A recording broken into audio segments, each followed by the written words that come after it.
కార్తీక పురాణం 18వ అధ్యాయం. ఈ వీడియోలో సత్కర్మానుష్ఠాన ఫలప్రభావం గురించి తెలుసుకుందాం. ఓ మునిచంద్ర, మీ దర్శనము వలన ధన్యుడనైతిని. సంశయములు తీరునట్లు జ్ఞానోపదేశం చేసితిరి.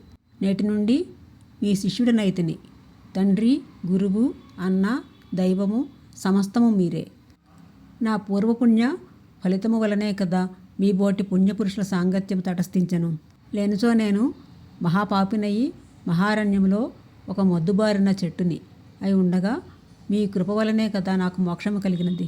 మీ దర్శన భాగ్యము లేని ఎడల ఈ కీకారణ్యంలో తరతరాలుగా చెట్టు రూపమున ఉండవలసిందే కదా. అట్టి నేనెక్కడా? మీ దర్శన భాగ్యం ఎక్కడా? నాకు సద్గతి ఎక్కడా? పుణ్యఫలప్రదమగు ఈ కార్తీక మాసం ఎక్కడ నాకు? పాపాత్ముడనగు నేనెక్కడా? ఈ విష్ణువాలయమందు ప్రవేశించుట ఎక్కడ? ఇవన్నీయును దైవికమగు ఘటనలు తప్ప మరొకటి కాదు. కావున నన్ను తమ శిష్యునిగా పరిగ్రహించి సత్కర్మలను మానవుడు ఎట్లు అనుసరించవలేనో దాని ఫలం ఎట్టుదో విశదీకరింపుడు అని ప్రార్థించను. ఓ ధనలోభ, నీవడిగిన ప్రశ్నలన్నీ మంచివే. అవి అందరికీ ఉపయోగార్థమైనవి. కావున వివరించదను, శ్రద్ధగా ఆలకింపుము. ప్రతి మనుజుడు ఆ శరీరమే సుస్థిరమని నమ్మి జ్ఞానశూన్యుడగుచున్నాడు. ఈ భేదము శరీరమునకే గాని ఆత్మకు లేదు. అట్టి ఆత్మజ్ఞానము కలుగుటకే సత్కర్మలు చేయవలనని సకల శాస్త్రములు ఘోషించుచున్నవి. సత్కర్మను ఆచరించి వాటి ఫలము పరమేశ్వరార్పితమనించిన జ్ఞానము కలుగును. మానవుడు ఏ జాతి వాడో ఎటువంటి కర్మలు ఆచరించవలనో తెలుసుకొని అటువంటివి ఆచరింపవలను. బ్రాహ్మణుడు అరుణోదయ స్నానము చేయక సత్కర్మలను ఆచరించునను వ్యర్థమగును. అటులనే కార్తీక మాసమందు సూర్యభగవానుడు తులారాశిలో ప్రవేశించుచుండగాను, వైశాఖ మాసములో సూర్యుడు మేషరాశిలో ప్రవేశించుచుండగాను, మాఘమాసములో సూర్యుడు మకర రాశి యందు ఉండగాను, అనగా ఈ 3 మాసముల యందు నేను తప్పక నదిలో ప్రాతకాల స్నానము చేయవలను. అటుల స్నానములు ఆచరించి దేవతార్చన చేసిన ఎడల తప్పక వైకుంఠ ప్రాప్తి కలుగును. సూర్యచంద్ర గ్రహణ సమయములందును తదితర పుణ్యదినములందును స్నానము చేయవచ్చును. ప్రాతకాలమున స్నానము చేసిన మనుజుడు సంధ్యావందనము, సూర్య నమస్కారములు చేయవలేను. అట్లు ఆచరించని వాడు కర్మభ్రష్టుడగును. కార్తీక మాసమందు అరుణోదయ స్నానం ఆచరించిన వారికి చతుర్విధ పురుషార్థములు సిద్ధించును. కార్తీక మాసముతో సమానమైన మాసము, వేదములతో సరితూగు శాస్త్రము, గంగా గోదావరి నదులకు సమాన తీర్థములు, బ్రాహ్మణులకు సమానమైన జాతియు, భార్యతో సరితూగు సుఖమును, ధర్మముతో సమానమగు మిత్రుడును, శ్రీహరితో సమానమైన దేవుడును లేడని తెలుసుకొనుడు.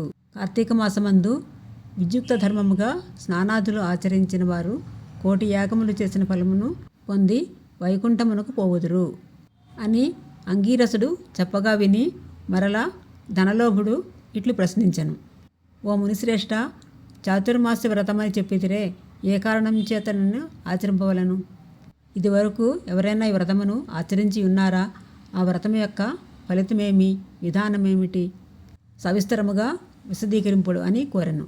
ఇందులకు అంగీరసుడు ఇట్లు చెప్పాను. ఓయి వినుము. చాతుర్మాస్య వ్రతం అనగా శ్రీ మహావిష్ణువు మహాలక్ష్మితో ఆషాఢశుద్ధ ఏకాదశి దినమున పాలసముద్రమున శేషుని పాన్పుపై శయనించి కార్తీక శుద్ధ ఏకాదశి నాడు నిద్ర నుండి లేచును.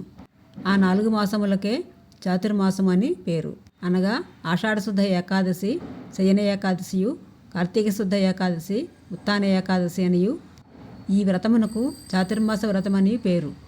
ఈ 4 మాసములలో శ్రీహరి ప్రీతి కొరకు స్నాన, దాన, జప, తపాది సత్కార్యాలు చేసినచో పుణ్యఫలము కలుగును. ఈ సంగతి శ్రీ మహావిష్ణువు వలన తెలుసుకొంటిని. కావున ఆ సంగతులు నీకు తెలియజేయుచున్నాను. తొలి కృతయుగంబున వైకుంఠమందు గరుడ గంధర్వాది దేవతల చేత వేదముల చేత సేవించబడుతున్న శ్రీమన్నారాయణుడు లక్ష్మీదేవి సమేతుడై సింహాసనమున కూర్చుండి ఉండగా ఆ సమయమున నారద మహర్షి వచ్చి చతుర్బాహుండును, కోటి సూర్య ప్రకాశము గల శ్రీమన్నారాయణునికి నమస్కరించి ముకుళిత హస్తాలతో నిలబడి ఉండెను. అంత శ్రీహరి నారదుని గాంచి ఏమీ తెలియని వాని వలె మందహాసముతో ఇట్లనెను. నారద, నీవు క్షేమమే కదా, త్రిలోక సంచారువైన నీకు తెలియని విషయములు లేవు. మహామునులు సత్కర్మానుష్ఠానములు ఎట్టి విఘ్నములు లేక సాగుతున్నవా? ప్రపంచమున ఏ అరిష్టములు లేక ఉన్నవి కదా అని కుశల ప్రశ్నలు అడిగాను. అంత నారదుడు శ్రీహరికి ఆదిలక్ష్మికి నమస్కరించి, ఓ దేవా, ఈ జగంబున నీ వెరుగని విషయములేవీ లేవు. అయినను నన్ను వచింపమనుడిచే విన్నవించుచుంటిని. ప్రపంచమున కొందరు మనుషులు మునులు కూడా తమకు విధించిన కర్మాలను నిర్వర్తించటలేదు. వారెట్లు విముక్తుల గదిరో ఎరుగలేకున్నాను. కొందరు భుజించకూడదనిన పదార్థములు భుజించుతున్నారు. కొందరు పుణ్యవ్రతములు చేయిచు అవి పూర్తిగాక మునిపే మధ్యలో మానివేయుచున్నారు.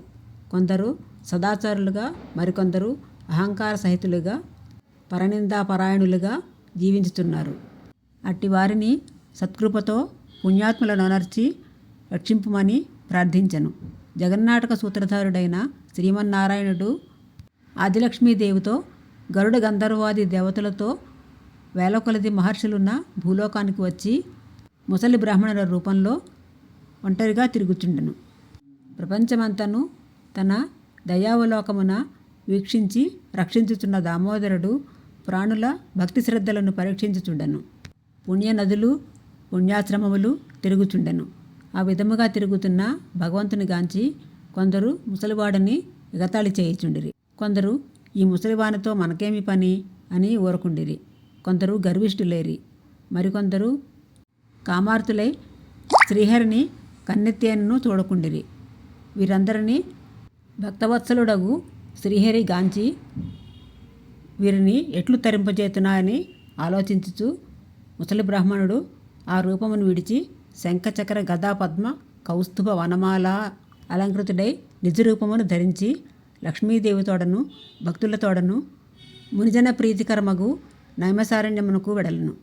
ఆ వనమందు తపస్సు చేసుకొనుచున్న మునిపుంగవులు స్వయముగా తమ ఆశ్రమములకు అర్థించిన సచ్చిదానంద స్వరూపుడగు శ్రీమన్నారాయణుని దర్శించి భక్తి శ్రద్ధలతో ప్రణమిల్లి అంజలి ఘటించి ఆదిదైవములగు ఆ లక్ష్మీనారాయణులను ఇట్లు స్తోత్రము గావించిరి.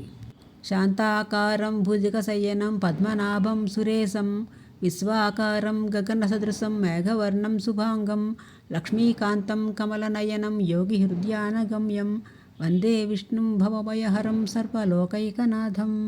లక్ష్మీం క్షీరసముద్రరాజతనయాం శ్రీరంగధామేశ్వరీం దాసీభూత సమస్తదేవవనితాం లోకైకదీపాంకురాం శ్రీమన్మందకటాక్షలబ్ధ విభోద్బ్రహ్మేంద్ర గంగాధరాం త్వాం త్రైలోక్యకుటుంబినీం సరసిజాం వందే ముకుంద ప్రియాం. కార్తీక పురాణం అష్టాదశాధ్యాయం పారాయణం సమాప్తం. ఇలాంటి మరిన్ని వీడియోల కోసం నా ఛానల్ని సబ్స్క్రైబ్ చేసుకోండి. సబ్స్క్రైబ్ చేసినట్టయితే నా ఛానల్లోని వీడియోలు మీకు కనిపిస్తాయి. ఈ వీడియో నచ్చితే లైక్ చేయండి, సబ్స్క్రైబ్ చేయండి, షేర్ చేయండి, కామెంట్ చేయండి.